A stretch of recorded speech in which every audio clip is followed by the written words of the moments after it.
امریکی ریاست new Jersey کے جنگلوں میں لگی آگ پر تاحال قابو نہ پایا جا سکا۔ سینکڑوں لوگ بے گھر ہو گئے، درجنوں مکانات جل کر راکھ بن گئے۔ آگ مشرقی نیو جرسی کی جانب بڑھنے لگی ہے۔ ہزاروں ایکڑ اراضی آتش زدگی میں تباہ ہو گئی۔ آگ کے باعث متاثرہ علاقے میں بجلی معطل ہو گئی، جبکہ آتش زدگی کی وجوہات جاننے کے لیے تحقیقات جاری ہیں۔ امریکی ریاست نیو جرسی کے جنگلوں میں لگی آگ پر تاحال قابو نہیں پایا جا سکا۔ سینکڑوں لوگ بے گھر، درجنوں مکانات جل کر راکھ ہو گئے۔ آگ مشرقی نیو جرسی کی جانب بڑھنے لگی ہے۔ ہزاروں ایکڑ اراضی آتش زدگی سے تباہ، جبکہ آگ کے باعث متاثرہ علاقے میں بجلی معطل۔ آتش زدگی کی وجوہات جاننے کے لیے تحقیقات جاری ہیں۔ وزیر خزانہ محمد اورنگ زیب کی چینی اور سعودی وزیر خزانہ سے الگ الگ ملاقاتیں۔ چینی وزیر خزانہ سے ملاقات میں محمد اورنگ زیب نے ٹیکس، توانائی، نجکاری، سرکاری مالیات اور سرکاری اداروں میں اصلاحات سے متعلق آگاہ کیا۔ انہوں نے پانڈا بانڈ کے اجراء کے عمل کو آگے بڑھانے کے لیے پیپلز بینک آف چائنا سے تعاون کی درخواست کی ہے۔ سعودی وزیر خزانہ سے ملاقات میں محمد اورنگ زیب نے پاکستان کی تبدیل ہوتی معاشی صورتحال بارے بریف کیا۔ وزیر خزانہ محمد اورنگ زیب کی چینی اور سعودی وزیر خزانہ سے الگ الگ ملاقاتیں ہوئیں۔ ادھر لڑکانہ خیرپور پل پر تیز رفتاری کے باعث وین الٹ گئی، 3 افراد جاں بحق ہو گئے، 11 زخمی ہوئے۔ جاں بحق افراد میں حبدار علی، عظیم علی شہانی اور مولا بخش بروہی شامل تھے۔ تمام افراد متنازع کینالز کے خلاف جاری دھرنے میں شرکت کے بعد واپس آ رہے تھے۔ خبر یہ ہے کہ لڑکانہ خیرپور پل پر تیز رفتاری کے باعث وین الٹ گئی، 3 افراد جاں بحق ہوئے، 11 زخمی ہو گئے۔ جاں بحق افراد میں حبدار علی، عظیم علی شہانی اور مولا بخش بروہی شامل تھے۔ تمام افراد متنازع کینالز کے خلاف جاری دھرنے میں شرکت کے بعد واپس آ رہے تھے، پولیس رائے۔ خبر آپ کو دیں کہ سنتاس معاہدے کی شقوں کی کسی تشریح کی ضرورت نہیں ہے۔ معاہدے میں ترمیم اور نئی شقوں کو ڈالنے کا طریقہ کار درج ہے۔ بھارت کیا کر سکتا ہے اور کیا نہیں، سب کچھ وضاحت کے ساتھ درج ہے۔ خواجہ آصف کا ایکسپرٹ ٹویٹ، کہا پاکستان بھی اس معاہدے پر عمل درآمد کا پابند ہے۔ بھارت کئی سال سے سنتاس معاہدے کو ختم کرنے کی کوشش میں تھا۔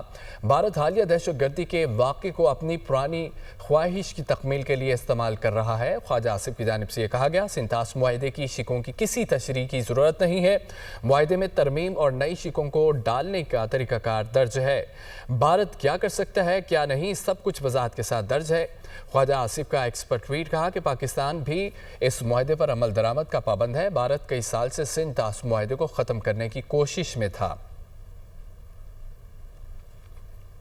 انتہا پسند مودی سرکار آپے سے باہر، پہلگام کے فالس فلیگ آپریشن کی آڑ میں آبی دہشت گردی۔ بھارت کا پاکستان کے ساتھ سنتاس معاہدہ معطل کرنے کا اعلان، ترجمان بھارتی وزارت خارجہ کی پریس کانفرنس۔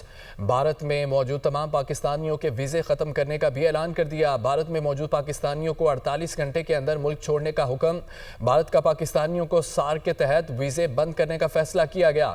بھارت کا واہگہ اٹاری چیک پوسٹ بند کرنے کا بھی اعلان۔ پاکستان میں موجود بھارتی 1 مئی تک اٹاری چیک پوسٹ کے راستے واپس آ سکتے ہیں۔ بھارت کا پاکستانی ہائی کمیشن کو بھی بند کرنے کا فیصلہ۔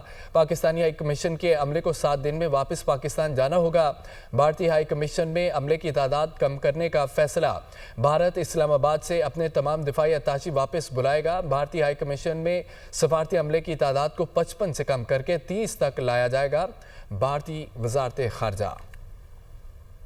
ناظرین، بھارت کے جھوٹے پروپیگنڈے کا ایک اور منہ بولتا ثبوت سامنے آ گیا۔ ایک جانب اننت ناگ پولیس نے بلگام واقعے کے بارے میں کسی بھی اطلاع کے لیے 20 لاکھ نقد انعام کا اعلان کیا، دوسری جانب مودی سرکار اور گودی میڈیا اپنا نتیجہ نکال چکے ہیں۔ بھارت کے جھوٹے پروپیگنڈے کا ایک اور منہ بولتا ثبوت سامنے آ گیا۔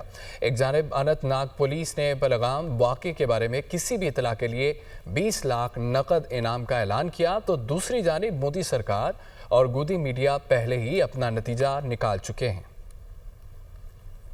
بھارت کی جانب سے پہلگام فالس فلیگ آپریشن کی آڑ میں پاکستان سے سفارتی تعلقات محدود کرنے کے اقدام سے بہت سے سوالات کو جنم دے دیا ہے۔ کیا بھارت کی جانب سے بغیر کسی تحقیقات کے پاکستان پر الزام لگانا ذمہ دارانہ اقدام ہے؟ بھارتی رویہ پاکستان کے اس موقف کی تصدیق کرتا ہے کہ اس ساری سرگرمی کے پہلے سے منصوبہ بندی کی گئی تھی۔ جھوٹی سرگرمی بنیادی طور پر بھارت کی جانب سے سنتاس معاہدے سے فرار اختیار کرنے کی سازش تھی۔ IWT کی دفعات کے مطابق کوئی بھی ملک یک طرفہ طور پر معاہدے کی حیثیت کو تبدیل نہیں کر سکتا۔ پاکستان کے پاس شملہ معاہدے سمیت دیگر معاہدوں کو معطل کرنے کا حق بھی برقرار ہے۔